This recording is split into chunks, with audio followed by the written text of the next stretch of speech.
estamos en la librería de Villa Domínguez, entrevistando a Leodoro Padlov. Las entrevistadoras son Leila Alonso y filmando y entrevistando se encuentran. Bueno, para comenzar, ¿podría presentarse? Muy bien, ante todo voy a hacer una aclaración. Esta no es una librería, es una biblioteca popular. Esta biblioteca fue fundada en el año 1908, en el mes de junio. Así que hace un año y medio que ha cumplido un siglo de vida. Fue fundada por los primeros contingentes de colonizadores que han venido traídos por el barón Mills, y nació en el Galpón de los Inmigrantes, que está acá cerquita, a media cuadra. En un rincón de ese galpón creo que todavía están las letras grabadas de Club Varonil, el primer nombre que tuvo. Posteriormente se fundó ya con el nombre de Biblioteca Popular Domingo Joaquín Sarmiento, alquilando lugares en distintos locales dentro del pueblo, hasta que en el año 1928 se construyó este edificio. Lógicamente después con el tiempo se lo fue ampliando porque la biblioteca fue creciendo a través del tiempo. Les quiero aclarar que es una de las pocas bibliotecas que sobreviven en el interior de la provincia. Por ejemplo, entre la ciudad de Basavilbaso y Villaguay es la única biblioteca que existe en una población pequeña como Villa Domínguez. Esta fue una biblioteca que ha sufrido ataques de distintas dictaduras, ¿no es cierto?, porque consideraban que en las bibliotecas se fomentaba el comunismo, ¿no? Lo que trataban de que la gente no lea, no se ilustre, entonces era mucho más fácil el manejo, pero nosotros nunca bajamos los brazos y esta biblioteca siempre siguió funcionando, y a pesar de que vino la despoblación del interior, que este pueblo ha decaído y ha encerrado muchas instituciones, pero esta biblioteca sigue funcionando y sigue prestando servicios tanto en la parte cultural, la parte de apoyo a los estudiantes de la escuela primaria, del colegio, y tenemos un salón de actos donde no se realizan tantos actos culturales como había en una época, hubo un movimiento cultural muy importante, pero sí se presta para las reuniones familiares, y en fin, para cualquier acontecimiento que se realiza dentro del pueblo. Este es el salón que está habilitado para servicio de toda la población. Acá fuimos creciendo, se fue ampliando la biblioteca, porque estos últimos años hay tal concurrencia de estudiantes y de chicos que no había suficiente espacio. Entonces agregamos esta parte, hicimos un rinconcito para los chicos, como ustedes pueden apreciar. El año pasado construimos baños para que sea independiente del salón de actos, y así de a poco, a medida que vamos consiguiendo algún apoyo económico, le vamos agregando cosas. No sé si les interesa preguntar algo referente a la vida de acá, los años que se ha pasado. Estoy a disposición de ustedes.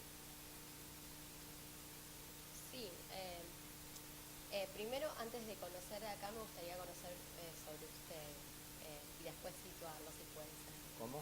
Me gustaría conocer primero sobre su vida y después con respecto... Bueno, yo pienso que lo más importante son las instituciones. La vida mía, soy un ciudadano más. Lo que puedo contar, sí tengo muchas historias porque ya estoy pisando los 80 años, entonces la vida me ha dado la oportunidad de ver muchas cosas y de convivirlas, ¿no es cierto? Yo soy hijo de colonos, procedente de la colonia Leven, que pertenece a la localidad de Las Moscas, que es un pueblo vecino de Villa Domínguez hacia el sur. Mis padres eran inmigrantes, hijos de inmigrantes y inmigrantes ellos mismos. Estaban en una colonia, se criaron en una colonia número 1, colonia Leven número 1. Después de haberse casado, mis padres, hemos vivido en una colonia, en un grupo casi al límite, que era el número 2. Ahí nacimos y nos criamos 8 hermanos. Y bueno, con la gran lucha, con la pobreza del campo, con todas las dificultades, nuestros padres tuvieron la gran preocupación de que podamos asistir a algún colegio, que no era fácil porque hoy hay colegio en todas partes. En aquella época había que ir a alguna ciudad para hacer un secundario. Entonces en mi vida, por ejemplo, desde chico tuve que salir de mi casa. A los 11 años tuve que ir a una población acá en Terriano de General Campos, a la casa de unos tíos para terminar la escuela primaria. Luego me quedé un año trabajando en el campo y con gran sacrificio de mis padres me pudieron comprar los uniformes para ir a estudiar en un internado de una escuela de agronomía que estaba en la ciudad de Córdoba. En la ciudad de Córdoba estuve 3 años en un internado. Después me trasladaron a la ciudad de Casilda, provincia de Santa Fe, donde estuve 3 años más. Me recibí de agrónomo. Volví a mis pagos con la mala suerte de que en el momento que yo volví, que iba a salir a trabajar a algún lado, falleció mi padre y me tuve que hacer cargo de la familia. Y bueno, entonces me quedé 10 años en el pueblo de Las Moscas, con mi madre y una abuela anciana. Y después contraje matrimonio y me trasladaron. Yo estaba trabajando en la cooperativa Fondo Comunal, me trasladaron a Domínguez en el año 63 y todavía estoy acá en Domínguez.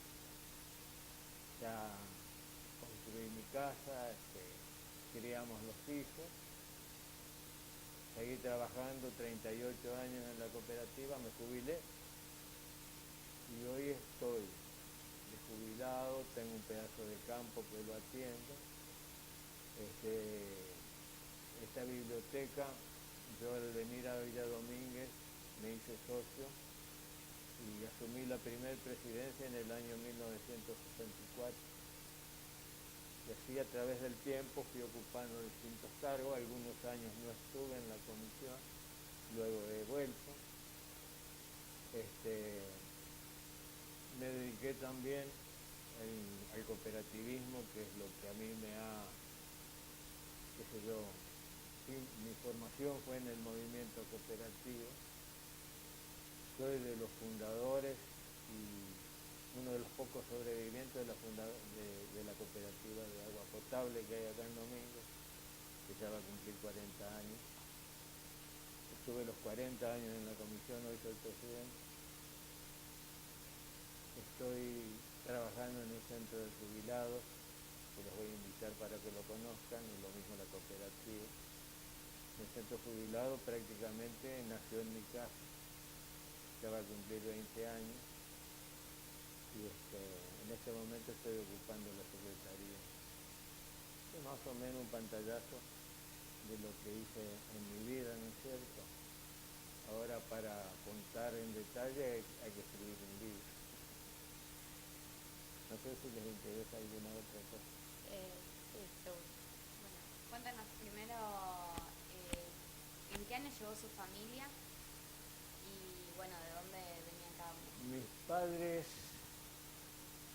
Mi padre creo que llegó más o menos en el 92, 1892. Vinieron a la colonia San Gregorio primero. Y la familia de mi madre vinieron 6 años después y los colonizaron después en la colonia Leven, como les estaba contando. Eran vecinos, mis abuelos maternos y paternos eran vecinos.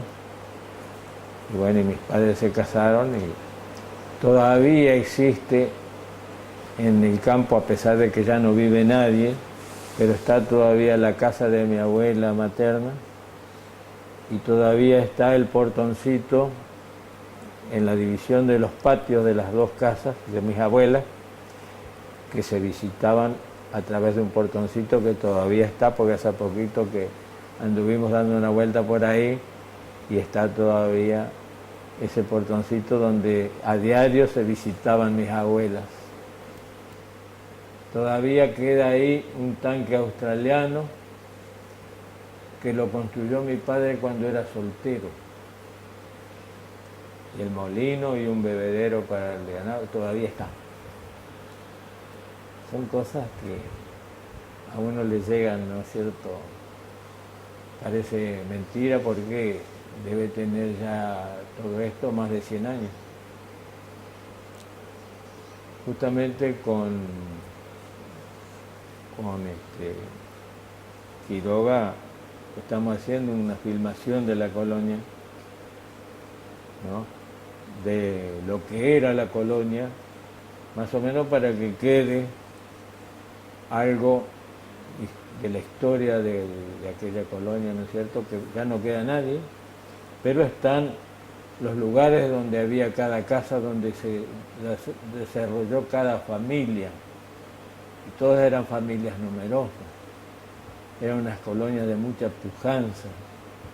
Es increíble lo que en menos de 50 años, gente que vino desde Europa sin nada, sin conocer idioma, sin conocer las labores del campo, todo el desarrollo que hicieron en menos de 50 años es increíble. Lamentablemente, por políticas erróneas de distintos gobiernos, vino la despoblación del campo y sobre todo la inmigración judía, que fueron los que más rápido se acercaron a las ciudades, simplemente porque necesitaban el desarrollo intelectual, sobre todo de sus hijos, porque todas las colonias judías que se fundaron trajeron cultura, fue un trasvasamiento cultural muy importante, cosa que no ocurrió con otras inmigraciones, ¿no es cierto? Porque otras inmigraciones generalmente vinieron a la Argentina la gente desplazada, en cambio la inmigración judía fue una inmigración masiva por la persecución que tenían en Europa. Entonces, entre la gente que integró nuestra colonia, hubo abogados, hubo ingenieros, hubo médicos, hubo de todo. Hubo desde analfabetos hasta personas de niveles universitarios. Entonces hubo un desarrollo, aparte de la parte económica, que fue un movimiento muy importante, hubo un movimiento cultural también muy importante. La gente no admitían que existan analfabetos, que la gente leía mucho, porque en aquella época medios de comunicación no había nada, ni siquiera tal vez una radio, pero llegaba en cantidad de libros, revistas, diarios. No había una casa que no tenga todo ese material de literatura. En cada grupo de colonias había una biblioteca, una sinagoga de hecho, pero había biblioteca, había escuela castellana, escuela hebrea y sinagoga, en todos los grupos. Y eso era como una obligación, la escuela de hecho, ¿no? Y dentro de las bibliotecas había actos culturales, venían muchos conferencistas, se presentaban obras teatrales, en fin, era un movimiento cultural muy interesante, muy importante, con el apoyo de la empresa colonizadora que era la Yevi Colonización y la cooperativa Fondo Comunal, que fue la segunda cooperativa agraria que se fundó en el país en 1904, ¿no? Y dentro de los directivos del Fondo Comunal hubo personalidades muy importantes, como el doctor Noé Archo, el ingeniero don Miguel Sájaro, don Miguel Kippen, que era abogado, y así una cantidad de gente muy capacitada, porque por la forma como han organizado esta cooperativa se ve que eran gente con mucha preparación. Aparte que fueron gente muy abierta y han formado a muchos jóvenes. Se formaron muchos jóvenes autodidactas que se han destacado en distintos lugares del país, ¿no? Jóvenes que han tenido a lo mejor la posibilidad de hacer segundo o tercer grado en la escuela primaria, pero se ilustraron, se capacitaron al lado de esta gente y sin tener títulos eran gente que tenían mucha preparación, muy capacitada. ¿Y su educación cómo fue? Y bueno, yo puedo decir que fue buena, porque la decadencia de la educación empezó en los años más o menos, alrededor del año 50. ¿Cómo era la educación cuando usted era chico? ¿Qué estudiaba? ¿Dónde estudiaba? Y yo estudié en una escuela común de campo y después una escuela primaria, pero los programas eran distintos, ¿no es cierto? Se insistía mucho, por ejemplo, en la matemática, en la lectura, en la ortografía, la caligrafía, no tanto en muchísimas materias que se da ahora, que si bien serán para capacitar más en el orden cultural, pero yo pienso que aquellos sistemas eran más prácticos, que es lo que más se necesita en la vida, ¿no? Porque cuando usted aprende matemática, aprende a pensar, ¿no es cierto? Cuando a usted le enseñan lenguaje, que en aquella época era lenguaje, ¿no? Le exigían como los distintos, por ejemplo, conjugaciones de verbo, todo eso, pero lo exigían y había que aprenderlo. Cosa que en la escuela primaria, las cosas que yo aprendí en la escuela primaria no me olvidé nunca, ¿no? Aprender, por ejemplo, hasta la raíz cuadrada, no sé si ahora alguien lo estudia, no sé, ¿no es cierto? Eran sistemas de enseñanza prácticos y exigentes, ¿no? Porque no se tenía tanta contemplación, que los chicos se van a frustrar, que no se los puede retar. A nosotros nos retaban y nos exigían, y si íbamos a casa a quejarnos que la maestra la maestra era sagrada, había que respetar a la maestra y había que aprender de la maestra. La maestra era una institución para nosotros, se la respetaba, uno lo veía como un ser superior, un ser importante. ¿Quiénes eran? ¿Qué recuerda de sus maestros o maestras? Mire, yo recuerdo cosas así, por ejemplo, allá en el campo tuve una maestra en segundo grado que a mí me dio una hepatitis. La hepatitis es lo único que se le daba 40 días de cama. Y un régimen alimenticio que cuando me dieron el alta no podía caminar, tan debilitado estaba. Volví a la escuela, falté 40 días. La maestra, la señora Miró, de apellido, le daba tareas a los chicos del grado y se sentaba al lado mío y me hizo actualizar todo lo que yo había perdido, hasta que me puso a la par de los otros chicos. Eso es un recuerdo que tengo. Otro recuerdo que tengo, cuando estaba en General Campo, una maestra en 5º grado, una maestra joven, muy exigente, pero muy práctica. Lo que aprendí en ese 5º grado me sirvió durante todo el secundario. Y yo me sentía a la par de los compañeros que tenía que venían de otras provincias. Yo tenía mucho más conocimiento. Esta maestra el año pasado, yo ya no sabía de la vida de ella, el año pasado me habló por teléfono y vino a visitarme, vive en Santa Fe, tiene 87 años. Fue para mí una gran emoción. Una maestra tuvo sus golpes en la vida, porque en la época del proceso le desapareció un hijo.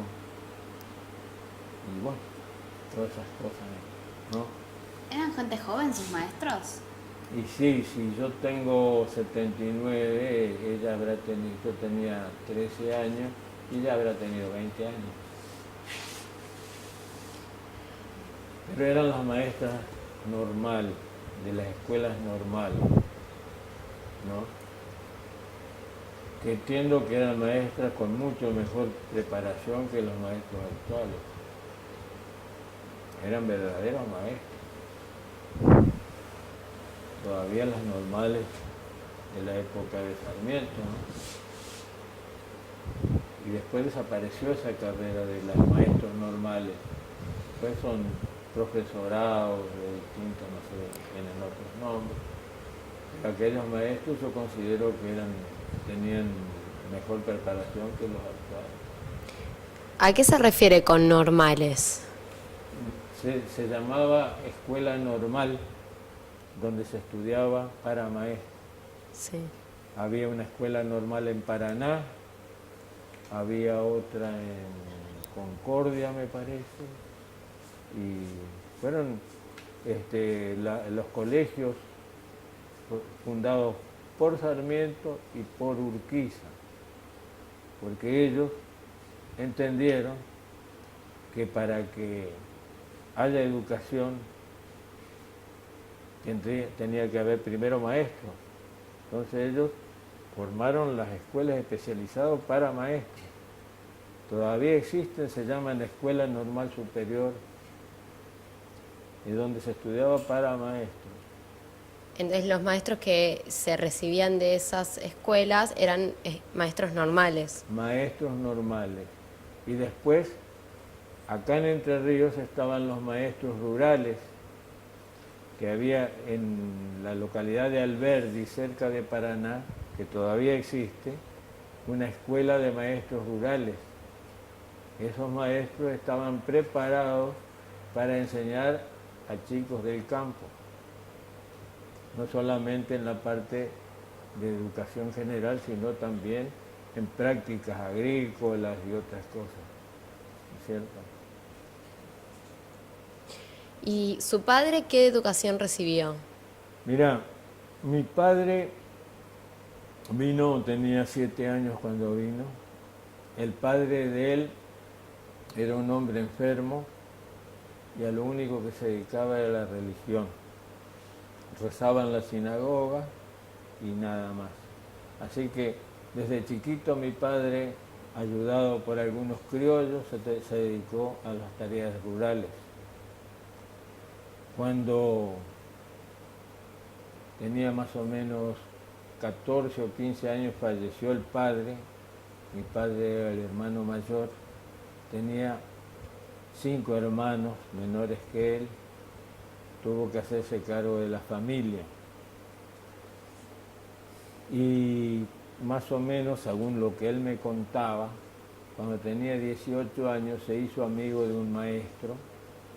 Entonces él, después de trabajar todo el día, de noche iba a la casa del maestro y le enseñó a leer y a escribir. Cuando yo lo conocí a mi padre era un gran lector, ¿no? Y fue una persona que tenía muchos conocimientos porque leía mucho. Hasta fue integrante del consejo de la cooperativa Fondo Comunal, ¿no? Ahora, mi madre sí. Mi madre terminó la escuela primaria, que había hasta 4º grado en las escuelas, y después en particular terminó el 6º grado.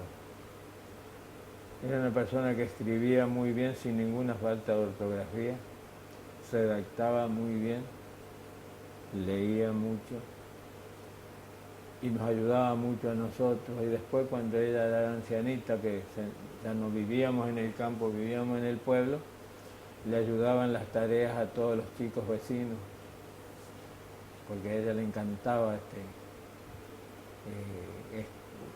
trabajar con los chicos.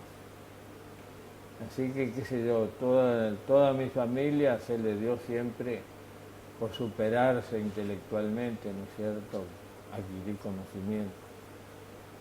Y bueno, yo acá, en los lugares que estuve, primero estuve viviendo en Las Moscas, traté también de reabrir una biblioteca que estaba cerrada, después con el tiempo se volvió a cerrar. Era un muchacho joven, actué también formando un club de fútbol que no había en ese pueblo, con un grupo de muchachos. Organizamos una peña folclórica también, porque siempre me gustó el baile.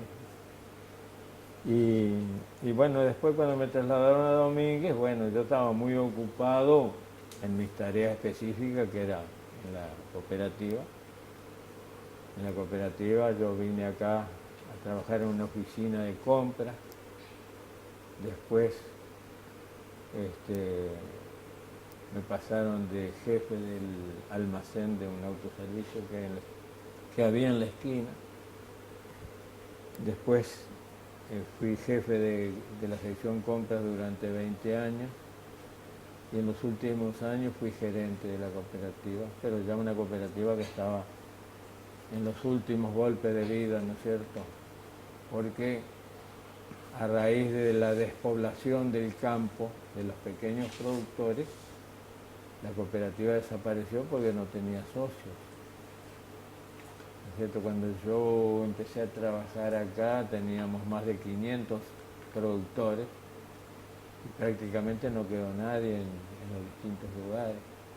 Así que uno de los motivos que desaparecieron las colonias, desapareció la cooperativa, que era una institución que vivía de sus socios, que eran los productores agrarios, ¿no es cierto?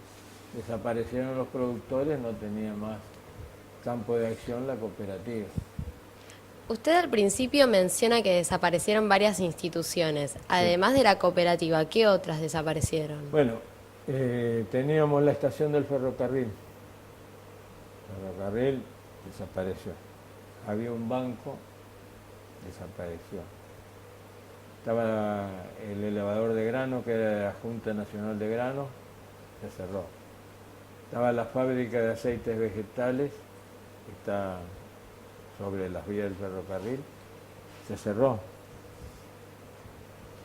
El correo, que tenía 6-7 empleados, quedó con un empleado.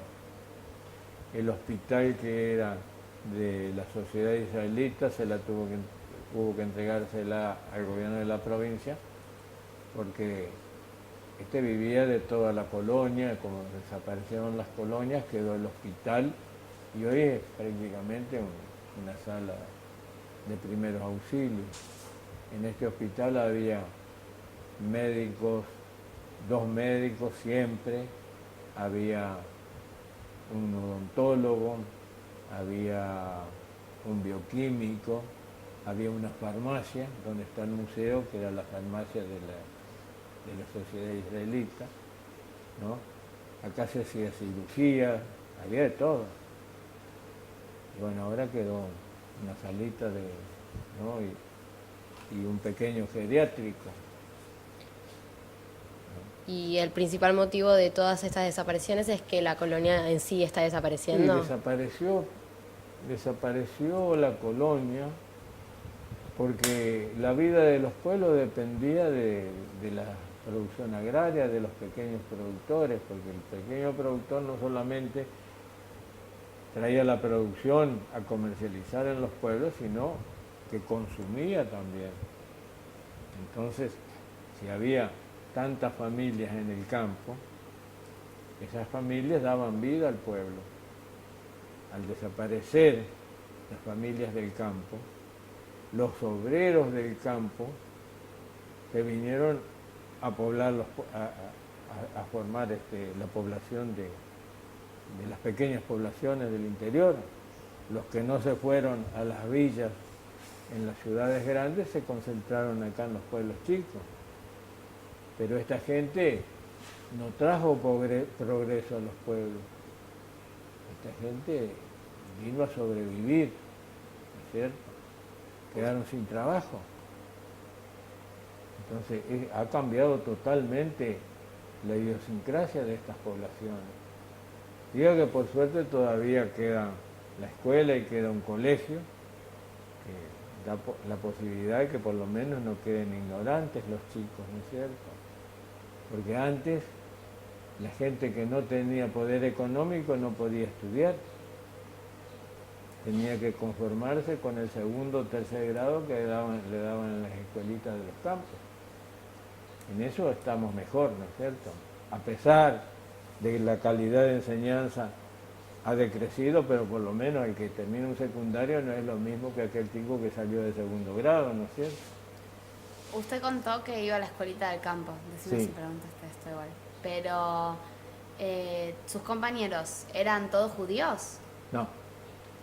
Las escuelas estas fueron fundadas por la Yevis y los judíos irremediablemente iban todos. Porque el judío tenía que ir a la escuela y ahí no se concebía que un chico de un judío no haya hecho por lo menos la escuela primaria. Pero como todos los trabajos eran manuales en aquella época, los judíos que tenían sus chacras tenían peones que trabajaban con ellos y los chicos de los peones iban a la escuela igual que nosotros. ¿Y de qué origen eran ellos? Y criollos, eran todos criollos. Pero nosotros por ejemplo, nuestros amigos y nuestros juegos eran organizados siempre con los chicos de los peones. Nos criábamos juntos, ¿no es cierto? Porque para los chicos no hay diferencia, el patrón era mi padre, pero con los chicos íbamos juntos a la escuela y jugábamos juntos y compartíamos las travesuras también, ¿no es cierto? ¿Y les generaba a los criollos algún tipo de inquietud o de curiosidad la práctica religiosa judía de ustedes? Y sí, la respetaban, incluso, como en todas las cosas, muchos judíos buscaban, para no perder, se buscaban ciertas mañas, como decía el criollo, para cumplir con la religión y quedar bien parado.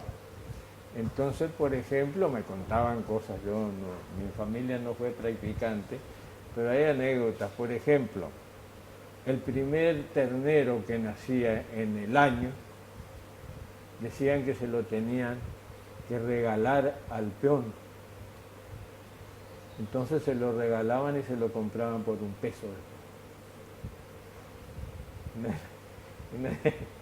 Una de las cosas, ¿no es cierto? No podían prender fuego para el sábado, entonces lo hacían prender el fuego al peón. Cosas así. Y los peones se acostumbraron a este sistema. Incluso había muchos peones que hablaban el yiddish perfectamente. Y había ciertas relaciones, también había, en algunos casos había tiranteos, hubo agresiones, hubo asesinatos, hubo de todo, ¿no? Porque había gente que no nos quería y había otros que sí. Yo felizmente nunca tuve problemas, tuve muy buena relación siempre con toda la gente que me crié en el campo, y después cuando vine al pueblo de Las Moscas, por ejemplo, que éramos muy pocos los judíos, yo tuve muy buena relación con todos, ¿no es cierto? Fui respetado, no puedo quejarme en absoluto, pero siempre hubo algunas diferencias, ¿no es cierto? Sobre todo en épocas del nazismo, cuando Hitler estaba en su apogeo, ¿no es cierto?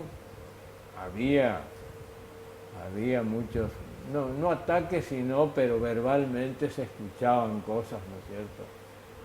Como considerando que había que matar a los judíos, todas esas cosas se escuchaban. ¿Sí? Lo hemos pasado. Fue una época que había muchos judíos que incluso en las ciudades sobre todo se cambiaban apellidos para disimular su condición de judío, hubo muchos de manera. Sí. Y aparte de su educación primaria, ¿recibió alguna, o sea, recibió educación judía yendo a alguna otra institución o en su casa? No, educación judía no, a mí me enseñaron siempre que soy judío, que no podía negar mi origen, y no lo negué nunca, ¿no es cierto? A veces me ha costado algún encontronazo, sobre todo en lugares donde no éramos muy bien vistos los judíos, pero yo no lo negué nunca ni me oculté mi condición de judío, porque eso me enseñó mi padre, mi madre, me enseñaron que no se puede renegar a sus orígenes. Ahora, no me enseñaron religión porque mis padres no fueron practicantes, pero mi madre nos hablaba mucho porque ella tenía conocimiento y nos hablaba mucho de distintas cosas, pero le daba una explicación lógica a muchas cosas de las creencias, ¿no es cierto? Que por qué se hacían distintas cosas en la religión judía. Ella siempre le daba su interpretación, que estaba dentro de lo lógico, porque nosotros lo entendíamos que la religión era como la constitución en aquella época, la forma de gobierno de las masas, y las masas muy ignorantes muchas veces no entendían el porqué de cada cosa, entonces había que encauzarlos por la vía divina, ¿no es cierto? Que tienen que respetar porque Dios manda y punto. Y no lo pienses, no lo razones, créelo y ya.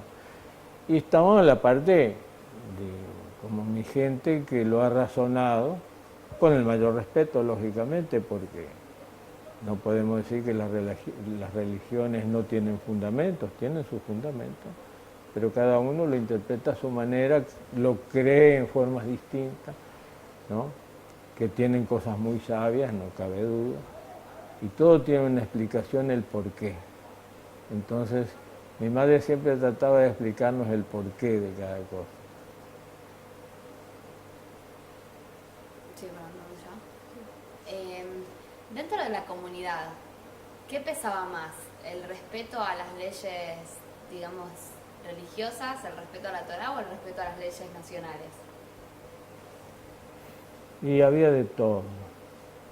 La corriente inmigratoria, los originales, es decir, lo que nosotros lo llamábamos los inmigrantes reales, ellos se manejaban mucho por la religión, ¿no es cierto? Lo que trataban de evitar generalmente es recurrir a la policía, a la ley. ¿Por qué? Porque ellos sabían en los países de origen que ellos eran siempre víctimas de la injusticia, entonces desconfiaban de la ley. Entonces trataban siempre de que las cosas se arreglen, las diferencias se arreglen en alguna forma. También en Europa se manejaban con los rabinos, en nuestra zona no había rabinos. Entonces, ¿qué se hizo? En la cooperativa se fundó una comisión de arbitraje. Entonces, cuando había diferencia entre vecinos, como ocurre, se presentaban a la comisión de arbitraje. La comisión de arbitraje de la cooperativa daba el fallo y tenían que cumplirlo y lo respetaban, sin recurrir a la ley del país. Confiaban más en las decisiones de sus compañeros que lo que iba a decidir la ley. Y yo pienso que actualmente yo haría lo mismo, ¿no? Si tuviera que ir a un arbitraje estaría mucho más confiado que ir a la justicia. Cuéntanos un poco más, usted dijo antes al principio que su formación fue dentro del movimiento cooperativo. Sí. ¿Qué significa eso? ¿Qué aprendió? Aprendí muchísimo, porque yo me inicié en el movimiento cooperativo en el año 57 y aprendí a valorar lo que es la solidaridad,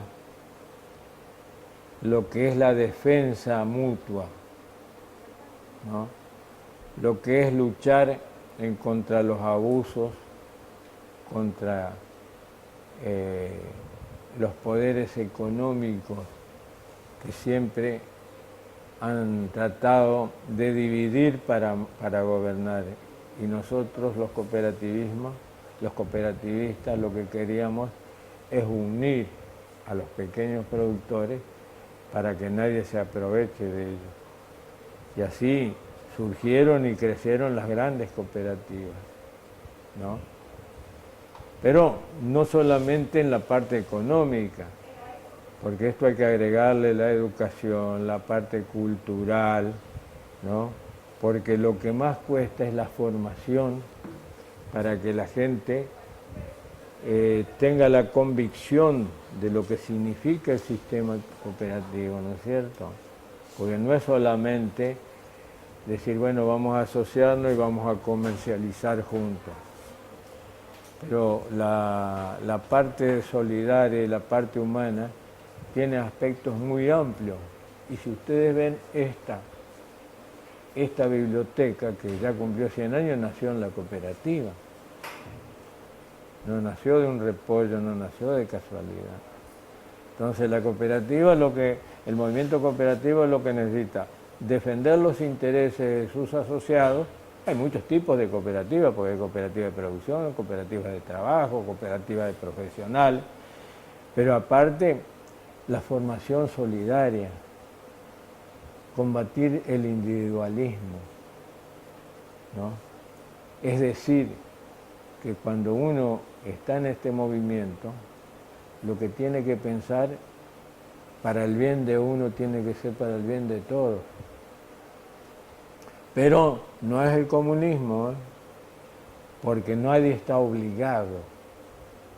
Es un movimiento totalmente voluntario. Usted se puede asociar a la cooperativa, tiene que cumplir con los reglamentos, ¿no es cierto? Porque la cooperativa está organizada para determinado fin, para prestar un servicio o para comercializar su producción. Entonces usted tiene que respetar los reglamentos, los estatutos de la cooperativa, lógicamente. Pero si a usted no le gusta o no le conviene, así como entró voluntariamente, puede irse voluntariamente y retirarse. Nadie lo obliga a nada. No es un movimiento compulsivo y por eso cuesta mucho mentalizar a la gente. En este momento hay una ley de educación cooperativa en las escuelas, pero no se lleva a la práctica, ni han formado docentes para enseñar la materia. Si no hay docentes preparados, ¿qué pueden enseñar a los estudiantes sobre cooperativismo si no están formados? Nuestra sociedad es individualista totalmente. ¿Y en el fondo comunal había miembros no judíos? Sí. ¿De qué orígenes? Y había de todo, porque la cooperativa no puede discriminar ni racialmente ni religiosa. La cooperativa, al formarse una cooperativa, está abierta a todas las ideologías, pero lógicamente lo que se trata dentro de la cooperativa es para lo que fue creado, ¿no es cierto?, los fundamentos de la cooperativa.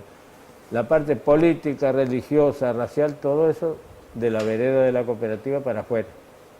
Dentro de la cooperativa somos todos iguales, tenemos los mismos derechos y las mismas obligaciones. Yo puedo tener 100 acciones y vos podés tener una acción. Vamos a la asamblea para elegir los dirigentes de la cooperativa, vos tenés un voto y yo tengo un voto. No hay diferencia por cantidad de acciones que tenga cada uno. ¿Y el Fondo Comunal tenía relación con otras cooperativas? Sí, había Fondo Comunal, fue fundadora de la Federación Entrerriana de Cooperativas de la provincia de Entre Ríos, que todavía existe. Fondo Comunal fue fundadora de Fraternidad Agraria, que fue una cooperativa de segundo grado a la cual estaba asociado de acá de Entre Ríos, Fondo Comunal, estaba la Lucienville de Basavilbaso, estaba la cooperativa de Rivera, cooperativa de Moisésville, cooperativa en La Pampa, ¿cómo era? A ver si me hacen acordar. Algo así como Bernasconi. Bernasconi. Esas eran las cooperativas de fraternidad agraria. No quedó ninguna más que la Lucienville. Todas esas cooperativas eran las cooperativas que funcionaban 100% como cooperativas. Eran las cooperativas ejemplo en la República Argentina. Y por eso desaparecieron con las políticas de Martínez de Oz, de Cavallo y todas esas cosas, que esas cooperativas no pudieron subsistir, ¿no es cierto?, porque funcionaban realmente como cooperativas. Otras cooperativas que subsistieron y crecieron enormemente, que son grandes empresas hoy, trabajan de otra forma y disimulan su condición de cooperativa y manejan otras cosas que no son tan cooperativistas, ¿no es cierto? Por eso subsisten. Pero por otro lado están apretando muchísimo de la AFIP y quieren cobrar impuestos a las ganancias a las cooperativas, ¿no? Y es un contrasentido porque las cooperativas son sin fines de lucro. Si son sin fines de lucro, ¿cómo les van a cobrar ganancias? Y si tienen lucro, no son cooperativas. Entonces, ahí es donde está esa laguna que nunca se pone en claro, ¿no es cierto? Usted también mencionó al principio de la entrevista que, por ejemplo, la biblioteca recibió varios ataques durante diferentes gobiernos. Exacto, sí. ¿Cuándo fue y qué pasó? Bueno, acá hubo intervención de la biblioteca cuando yo todavía no estaba acá. Durante el régimen peronista hubo una clausura de esta biblioteca. Después, yo ya estaba acá en la biblioteca, pero no, en ese momento yo no estaba en la comisión. Hubo una intervención en el gobierno de Onganía. Estuvo clausurada como 2 o 3 meses. Después se llamó una asamblea, se cambió la comisión y siguió. Y después con el proceso del último golpe militar, yo era secretario, el presidente no estaba en ese momento, vinieron un grupo, unos militares y policías, revolvieron toda la biblioteca, nos tuvieron como hasta las 3 de la mañana a la pobre bibliotecaria y a mí, con amenazas, con 20.000 cosas. Se llevaron un montón de libros que ni saben ellos lo que es, porque nunca leyeron. Y bueno, y nos amenazaron con muchas cosas, pero después no pasó nada. Nosotros seguimos con la biblioteca abierta. Y después me acuerdo que también en la época del proceso se formó la Federación de Bibliotecas Populares de la provincia de Entre Ríos, que se formó acá en Villaguay, que yo estuve en esa reunión, y muchas bibliotecas estaban cerradas porque tenían miedo, nadie quería hacerse cargo por las amenazas, pero felizmente no nos pasó nada.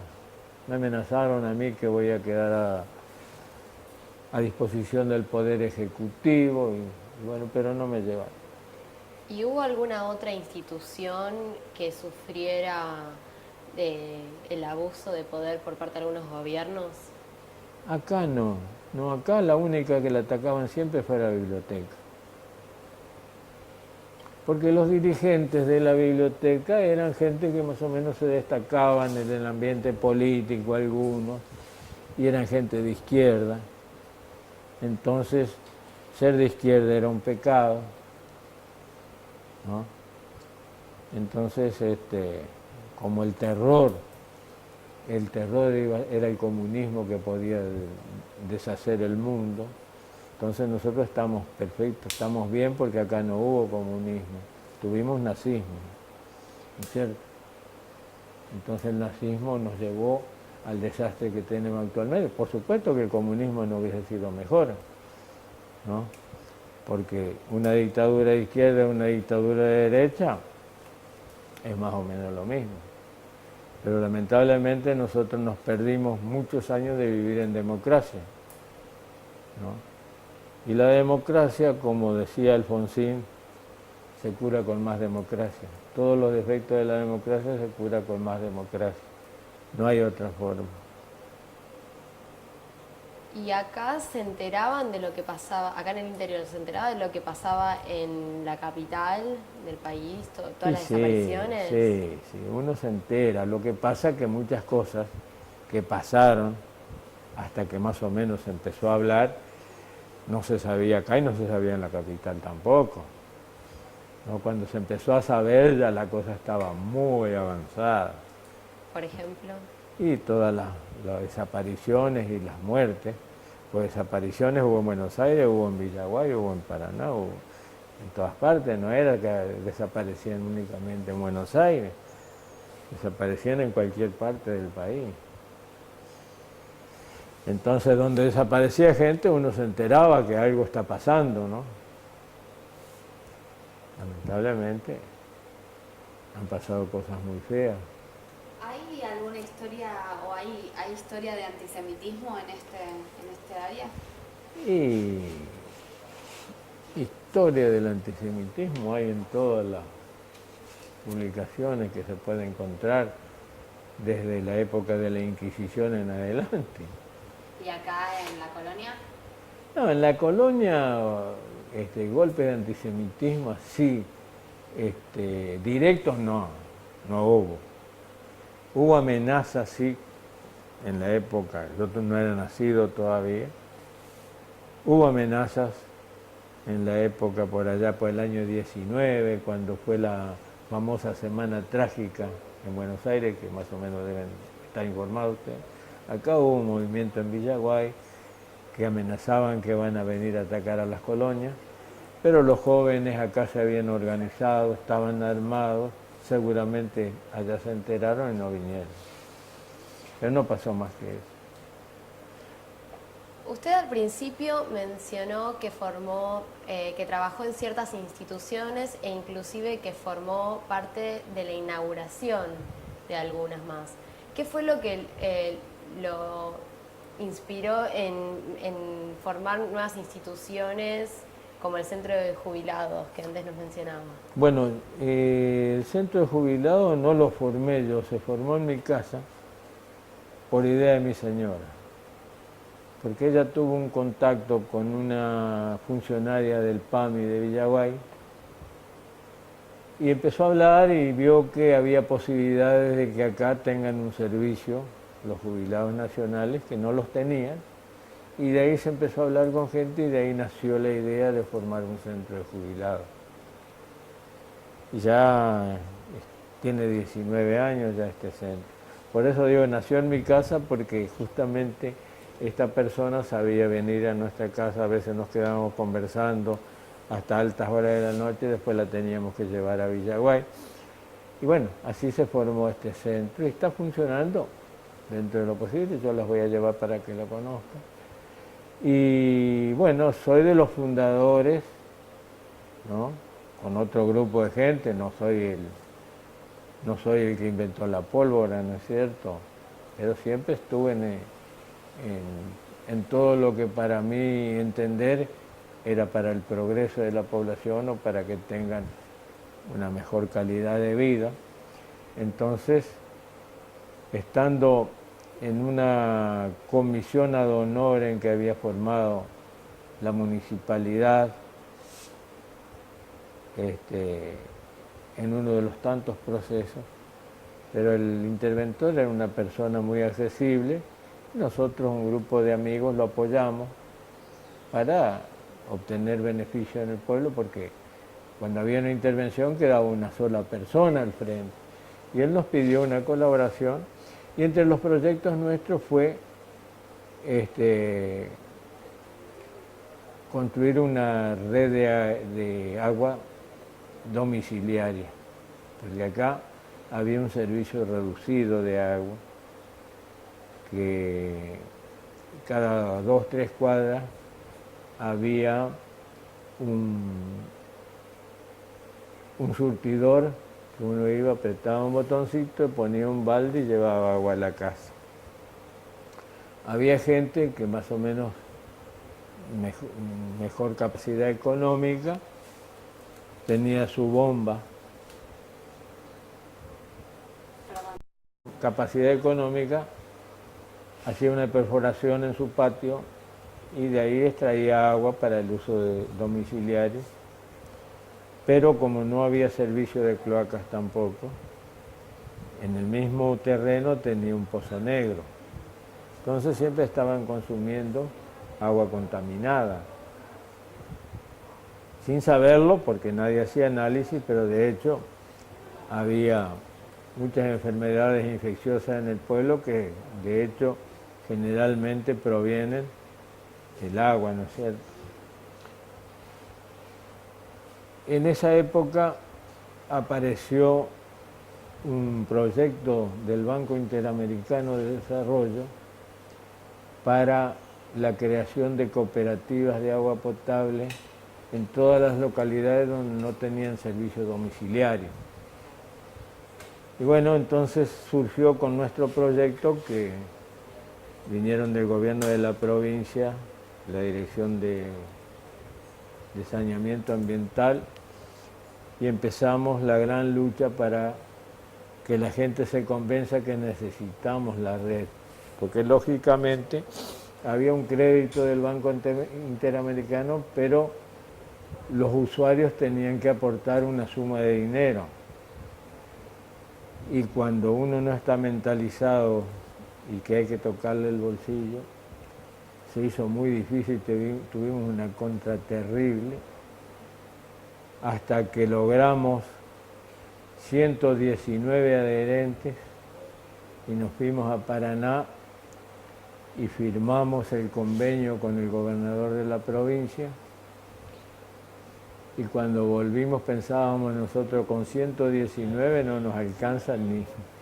Pero cuando vino la empresa a trabajar, se empezaron a asociar, ¿no? ¿Cómo yo voy a quedar sin agua? Yo voy a quedar... Y las conversaciones, que va a costar tanto que no se va a poder pagar. Bueno, el asunto que en este momento tenemos más o menos 600 usuarios. Está abastecida de agua domiciliaria el 100% de la población. Las tarifas son accesibles, el servicio es medido, bien controlado, agua analizada, agua potable, y se terminó la lucha. No le falta agua a nadie, no hay problemas de presión, no hay problemas de corte. Nosotros, si hay corte de energía eléctrica, tenemos un grupo electrógeno que inmediatamente se lo pone en marcha y se sigue bombeando. Así que funciona muy bien esta cooperativa, aparte les cuento lo que significa una cooperativa. Nosotros completamos el servicio a toda la población, pero no nos quedamos de brazos cruzados pensando que con esto misión cumplida. Empezamos a pensar que otra cosa le hace falta a la gente, que la cooperativa se lo pueda proveer. Entonces por ahí pensamos, acá no tenemos servicios de bomberos. ¿Y qué pasaría si ponemos una red de matafuegos distribuida en todo el pueblo? Y bueno, por ahí gustó la idea y empezamos a comprar e instalar matafuegos. Instalamos, distribuido en todo el pueblo, 69 matafuegos. Controlados, con su vencimiento, que hay que renovarlo. Bueno, eso es uno.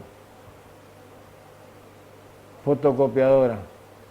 No hay en Domínguez, no había en Domínguez. Había que mandar a Villaguay a sacar una fotocopia. Se puso un servicio de fotocopiado, ¿cierto? La gente inevitablemente tiene que morir. Y la muerte es un gran negocio para ciertos sectores y un gran problema para la gente. Aparte de los sentimientos de la pérdida de un ser querido, la parte económica. Hicimos un servicio de sepelio cooperativo. Y les voy a mostrar el servicio que tenemos. Lo que se cobra una empresa fúnebre particular, la cuota que cobra por una persona, nosotros cobramos por una familia. Entonces por ahí dicen, sí, pero por ahí una familia tiene 10 personas y otras somos 2 o una persona. Ese es el cooperativismo, ¿es cierto? Porque esa persona sola, si no aporta, igual que los otros, tampoco tendría el servicio. Así hay que interpretarlo. ¿Cómo conoció a su mujer? Y la conocí en los bailes. Yo era un pueblo vecino. Bailábamos, éramos amigos y después nos enamoramos y nos casamos. Como ocurre en la mayoría de los casos. ¿De qué origen era ella? Judía. ¿Y sus padres habían llegado a las colonias también? Sí, los padres, pero el padre de ella era de origen de Lituania. Y nosotros éramos de origen de Besarabia. Los padres de ella vivían acá enfrente. Pero yo vivía en Las Moscas y cuando me puse de novio venía a visitarla a caballo porque el medio de transporte mío era el caballo, no tenía otra cosa. Entonces yo, los días que podía, ensillaba un caballo y me venía a visitar a mi novia. ¿Y cómo fue su casamiento? No, así nomás no hicimos fiesta, nada, simplemente fuimos al civil y nos casamos y listo. ¿No hubo casamiento por templo? No, ¿Por qué? porque no somos practicantes. Incluso para las festividades, ninguna festividad. No, nosotros no vamos a la sinagoga, porque nunca, ni mis padres no iban tampoco y los padres de ella tampoco. Pero somos respetuosos y somos de la colectividad. Y le digo más, la vez pasada de acá había un problema, que se invitó a todos los judíos a una reunión y después de los acontecimientos del atentado de la AME, de la Embajada de Israel, y no había gente que se quiera ocupar, está siempre el pobre Cruz, que es el que tiene que bancarse todo. Y nadie lo quería acompañar, a pesar de... Yo soy socio de la asociación, siempre fui socio, sigo aportando, y nadie lo quería acompañar. Entonces le digo, mira Cruz, yo no quiero integrar la comisión ni nada, pero si nadie te acompaña, yo te voy a acompañar. Entonces por ahí algunos quedaron medio descolocados y se quedaron apoyándolo. Claro, porque no está en todo en ser religioso o no ser religioso. Pero hay otras cosas también que hay que defender, no solamente la parte religiosa, ¿no es cierto? Entonces, uno no puede hacerse el distraído y decir yo no tengo nada que ver, yo sí tengo que ver. Y si hay que poner la cara, la voy a poner según para qué, ¿no?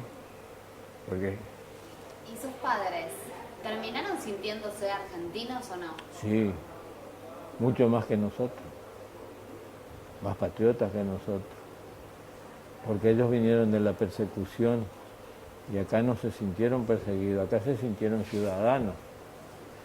Mi padre cuando pudo se hizo ciudadano argentino,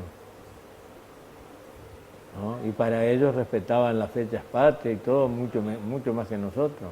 Ahora a nadie le interesa nada, ellos lo respetaban, ¿no? Porque acá ellos pudieron realizarse, desarrollarse, si bien, te digo, las consecuencias de algunas diferencias, que no solamente en nuestra colectividad, hay diferencias entre italianos y entre tantos otros, ¿no? Bueno, el judío en la época del nazismo se sintió presionado de todas partes del mundo, pero no obstante, nosotros siempre fuimos respetados como ciudadanos, ante la ley éramos ciudadanos, entonces ellos se sintieron muy agradecidos y muy aferrados a la tierra, más que nosotros, pues nosotros ya nos vino todo de regalo, ellos tuvieron la gran lucha, el desarraigo, la persecución, algunos venían de los pogroms, así que imagínense venir a un país que tenía muchas dificultades por la naturaleza misma, pero no eran víctimas de tanta injusticia. ¿Y cómo festejaban las fechas patrias? Y generalmente la reunión era en las escuelas, el 25 de mayo, el 9 de julio, se hacía una reunión, venía toda la colonia, los chicos los preparaban que digan versos, se cantaba el himno, se izaba la bandera, ¿no? Todas esas cosas eran sagradas, ¿no? Era importante, se concentraba toda la colonia, las fiestas patrias. Había que ir con la escarapela puesta. No, eso se respetaba mucho. ¿Podría decirnos qué rol jugó el judaísmo en su vida? ¿Y qué te puedo decir? A mí me marcó el judaísmo en mi vida y en el medio que yo he vivido, que el judío siempre fue marcado como judío y que tenía que tener muy presente, ¿no?, defender su dignidad como judío.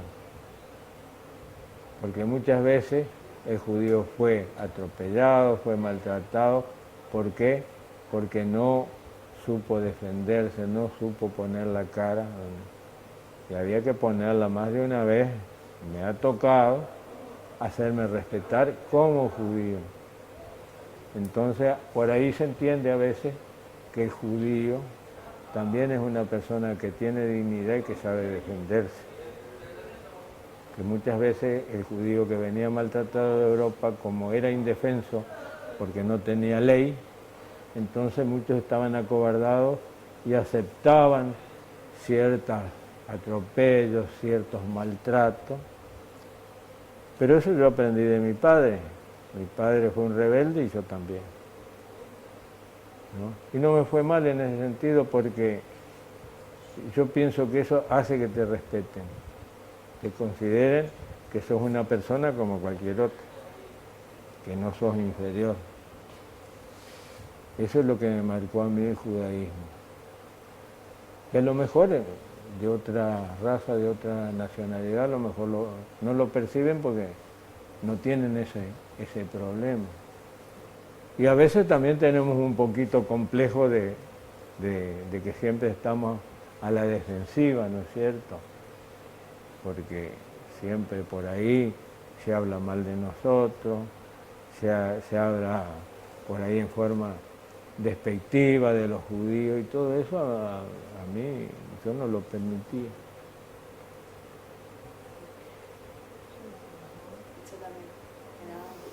¿Se relaciona con esta? No, por eso. Bueno, últimas dos preguntas, una de cada una. ¿Cómo fue la relación y cómo es la relación de judaísmo en las colonias, la comunidad judía acá y la de la capital? Bueno, las colonias con los judíos de la capital no había una buena relación. Nunca lo hubo. Cuando se iba formando, iban llegando los inmigrantes a la capital, muchísimos, por eso lo he vivido yo, venían al campo a pedir ayuda. Los judíos de las colonias, con toda la pobreza, siempre los ayudaron con alguna cosa para que puedan ubicarse. Cosa que después, cuando la gente de Buenos Aires, el judaísmo de Buenos Aires, que en gran parte consiguió fortalezas económicas, nunca devolvieron nada ni nunca ayudaron nada a la gente del interior. Al contrario, fueron más bien despreciativas. Eso fue realmente así. ¿Se acuerda de algún ejemplo en particular? Mire, el ejemplo que me tocó a mí fue muy serio y he recibido una gran desilusión cuando nuestra cooperativa estaba en un problema que no era tan grave, pero no lo podíamos resolver nosotros. ¿Quién nos vino a visitar? El gerente general del Banco Mayo, el señor Veraja. Lo recibimos, le dimos un almuerzo y le planteamos el problema. Oh, pero dice, esto se lo soluciona tan fácil, dice. Yo con 4 amigos ya le arreglamos. Váyanse a Buenos Aires y lo vamos a arreglar. Fuimos a Buenos Aires, nos habló muy lindo y nos deriva al gerente del Banco Mayo. El gerente del Banco Mayo nos empieza a pedir cosas como se pide en cualquier banco, ¿no es cierto? Bueno, nosotros nos fuimos a pedir un crédito, porque no teníamos solvencia para pagar un crédito. Nosotros necesitábamos una ayuda económica para poder recuperar esta cooperativa que se estaba cayendo. Bueno, nos largó duro el gerente y cuando queríamos volver a hablar con Veraja no nos atendió más. Y nos volvimos así como fuimos a Buenos Aires. Después tuve algunas conferencias telefónicas, me atendió la secretaria, pero ahí terminó todo. ¿En qué año fue? Y así habrá sido en el año 92, 93. Pero por lo menos estuvo preso algunos años después, ¿no es cierto? Yo no. A mí no me metieron preso, ni nadie me cobró nada. Pero perdimos la cooperativa. Yo tengo una pregunta desde el principio. ¿Sabe por qué la familia de su padre y la familia de su madre eligieron venir acá a la Argentina? Mirá, cuando empezó la emigración de Rusia, era ya insoportable la vida allá, hubo corrientes de inmigrantes hacia distintos lugares, a Estados Unidos, Argentina. Ellos ni sabían dónde eran ni a dónde iban a ir. Pero como por ahí un contingente vino a la Argentina, después ya los otros vinieron al mismo lugar, ¿no? Pero ellos ni sabían bien a dónde van a ir. Ellos salieron porque le decían que acá van a estar mejor y punto. Liquidaron lo poco que tenían y salieron. Trajeron sus pequeños equipajes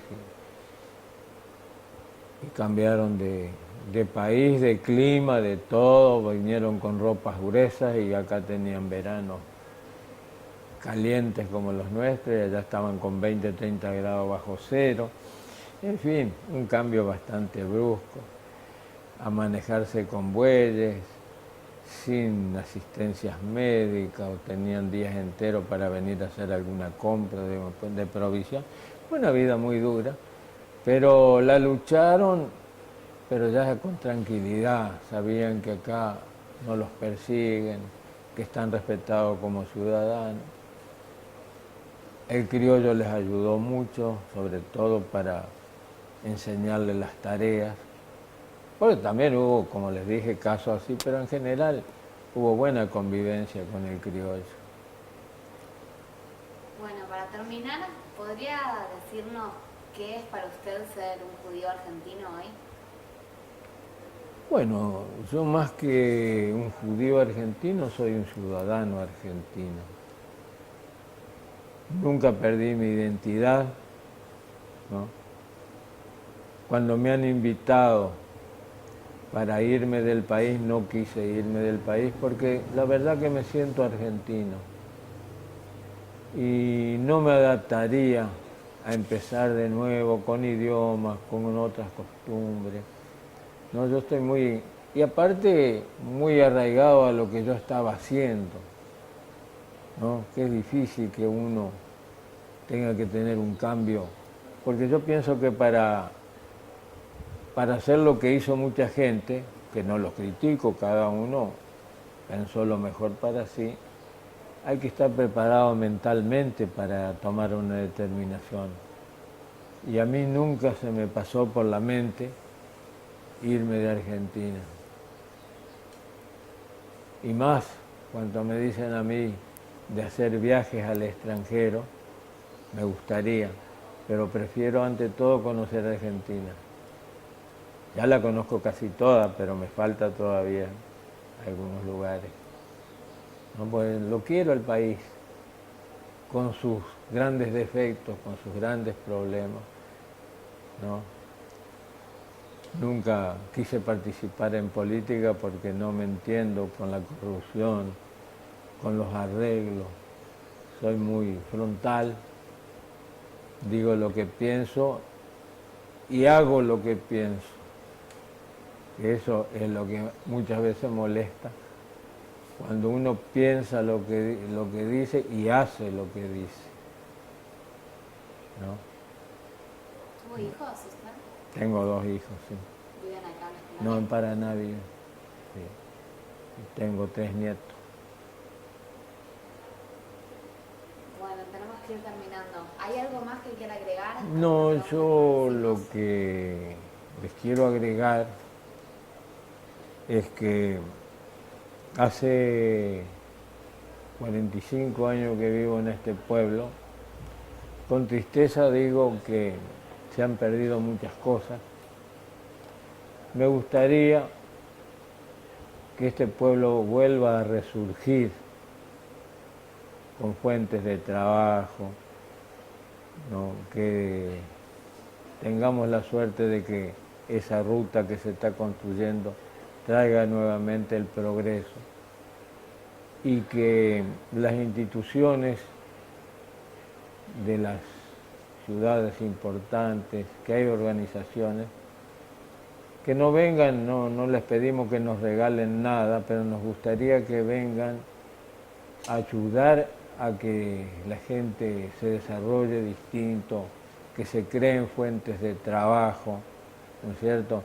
Así como veo que en otros lugares van fundaciones, van gente joven a ayudar a que la gente se mentalice que pueden vivir de su propio esfuerzo y no esperar que le den, ¿no? Vivir de esas dádivas políticas que sirven exclusivamente para el clientelismo. Y bueno, desde nuestro humilde actuar, tratamos de hacer cosas, pero son insignificantes lo que podamos hacer nosotros. No tenemos poder económico como para crear cosas, ¿no es cierto? Pero el interior necesitaría nuevamente repoblarse, descongestionar esos grandes problemas que tienen ustedes en la capital y las grandes ciudades, la inseguridad que están viviendo, y tenemos un país tan grande que está vacío. Si ustedes pueden viajar y viajar y viajar y no encuentran a nadie, y allá están todos encimados y sin saber lo que hacer y comiéndose uno a los otros.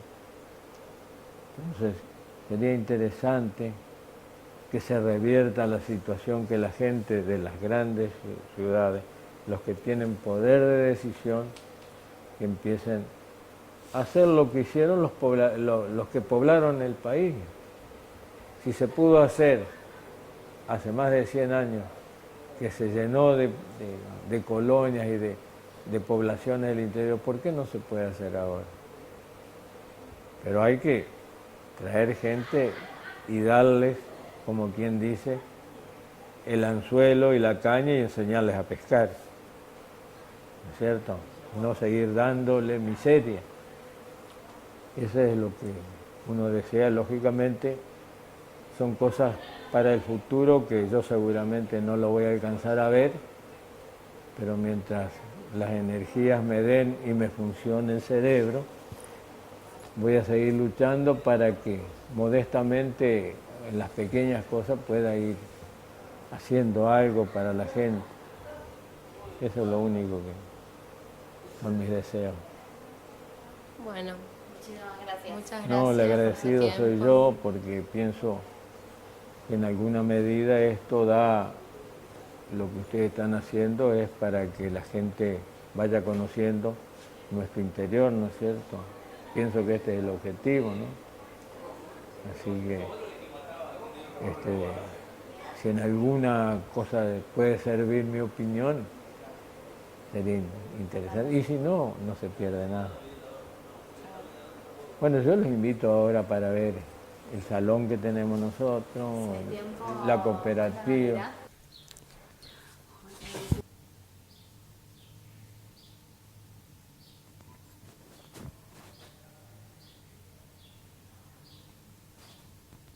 So this is the kitchen of the Immigrant Hotel.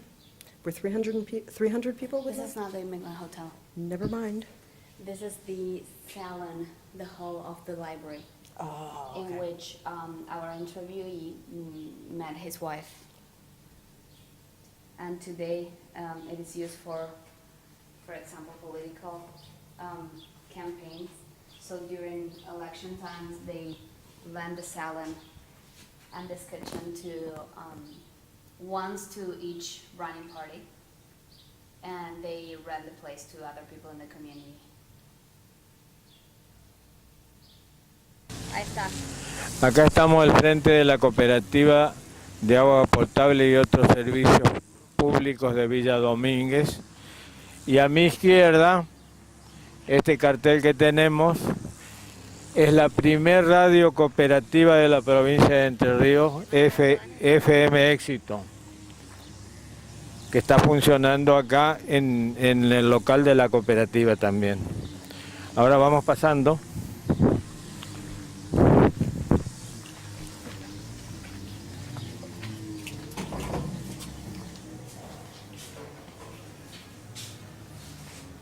Acá estamos en la sala de atención al público en la cooperativa de agua potable de Villa Domínguez.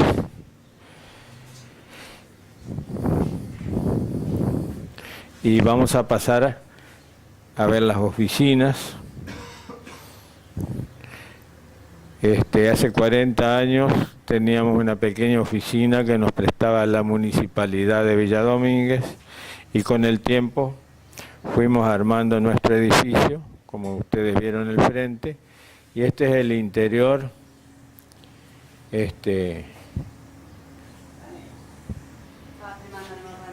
¿Mm?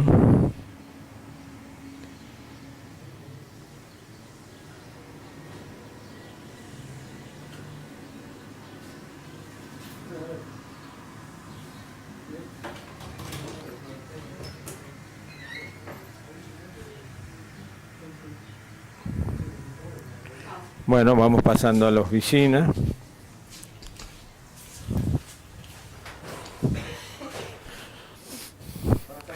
Buenas tardes. Bueno, acá en esta oficina tenemos, como le estaba explicando hoy, tenemos la fotocopiadora. Sí. Que esta fue la que la cooperativa creó. Exacto. Tenemos acá un servicio de internet. Sí. Y esta es la parte administrativa de la cooperativa, ¿no es cierto? Ujú. Después, si salimos por acá atrás, vamos a ver un depósito.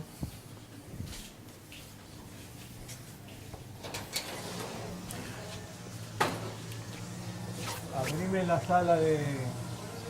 Bueno, acá tenemos el depósito. Esta es la planta de agua, arriba.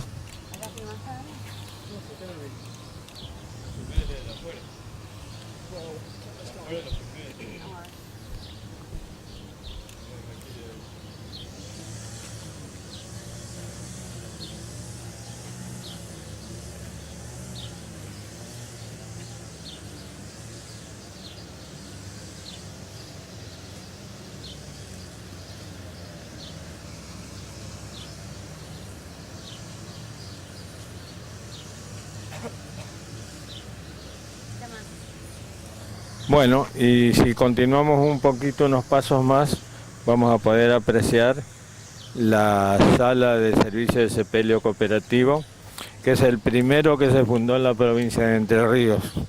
Y hasta ahora hay 2 cooperativas de servicio fúnebre en la provincia, que es Villa Domínguez y Villa Clara.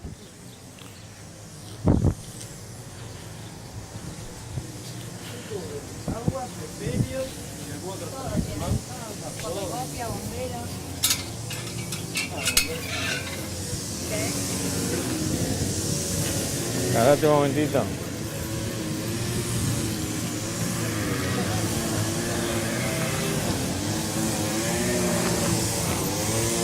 Pare un momentito, muchacho.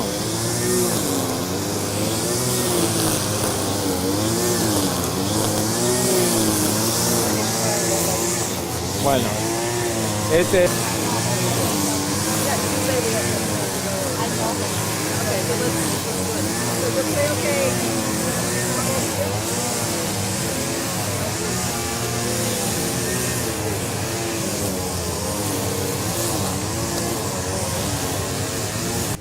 A la gente cuando tiene algún deceso, ¿no es cierto? Sí.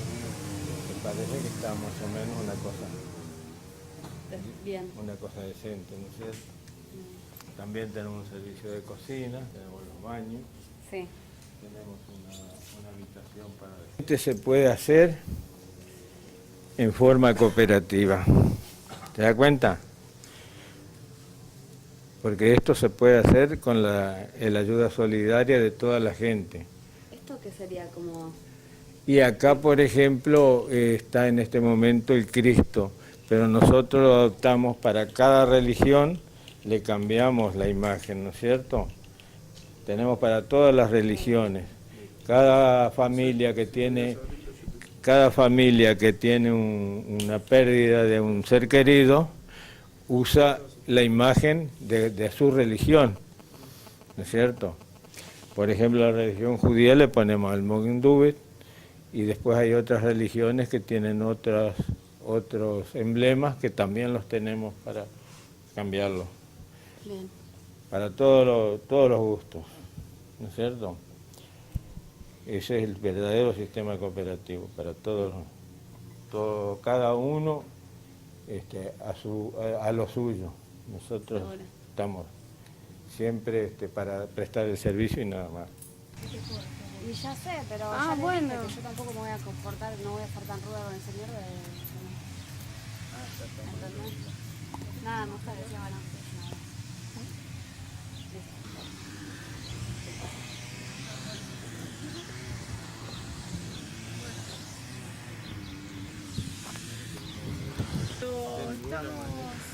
Ustedes no pueden mandar. Llegando tarde.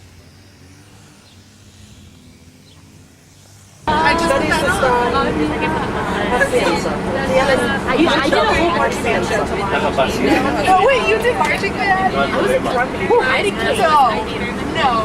Really? You were a drum major? That's pretty serious, Terry. Sam was the drum captain. Yeah.